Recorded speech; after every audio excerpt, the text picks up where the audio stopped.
আসসালামু আলাইকুম। আজকে আমি বিফ সিজলিং করে দেখাবো। তা সিজলিং করতে গেলে আমার হলো এই যে গরুর মাংস ছোট ছোট পিস করে কাটছি, এই যে এইরকম স্লাইস করে কাটতে হবে। পেঁয়াজ নিলাম, ক্যাপসিকাম, অল্প একটু শুকনো মরিচ, রসুন, আদা রসুন বাটা, ধনিয়া, জিরা, গরম মশলার গুঁড়া আর শুকনো মরিচ আর সয়া সস দেবো। আমি এবার ম্যারিনেট করে রাখবো, আধা ঘন্টার জন্য ম্যারিনেট করে রাখবো।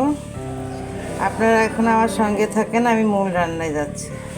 ম্যারিনেট করতে গেলে প্রথমে আমার একটু লবণ দিতে হবে, শুকনো মরিচ, গরম মশলার গুঁড়া, জিরা আর রসুন, আদা রসুনের পেস্ট আর অল্প একটু রসুন, অল্প একটু তেল আর একটু সয়া সস, এইটা দিয়ে আমি ম্যারিনেট করে রাখবো আধা ঘন্টার জন্য। এবার আমি তেল দিলাম। আমার মাংসটা হালকা একটু সিদ্ধ করে নিয়েছি।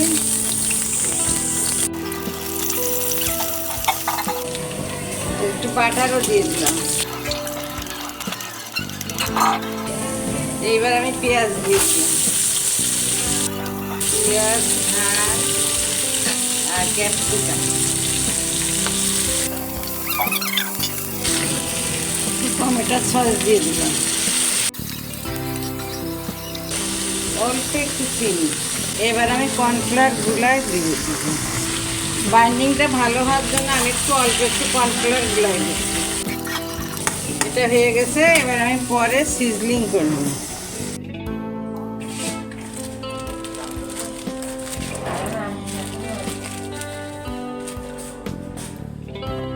এই যে এবার বাটার দিয়ে দেবো।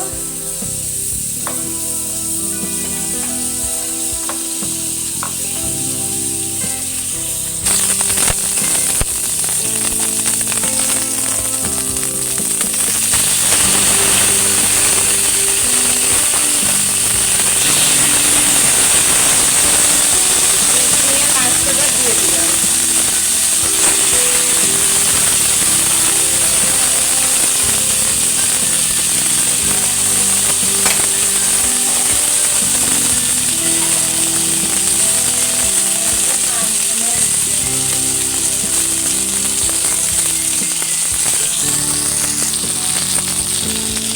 আলহামদুলিল্লাহ হয়ে গেছে আমার।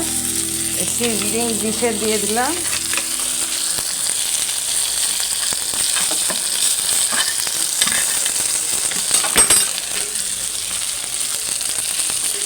এই যে আমার সিজলিংটা হয়ে গেছে। আপনারা তখন আমার সঙ্গে থাকার জন্য ধন্যবাদ। আপনাদের যদি ভালো লাগে তাহলে লাইক, কমেন্ট, শেয়ার করবেন আর সাবস্ক্রাইব করবেন। আল্লাহ হাফিজ।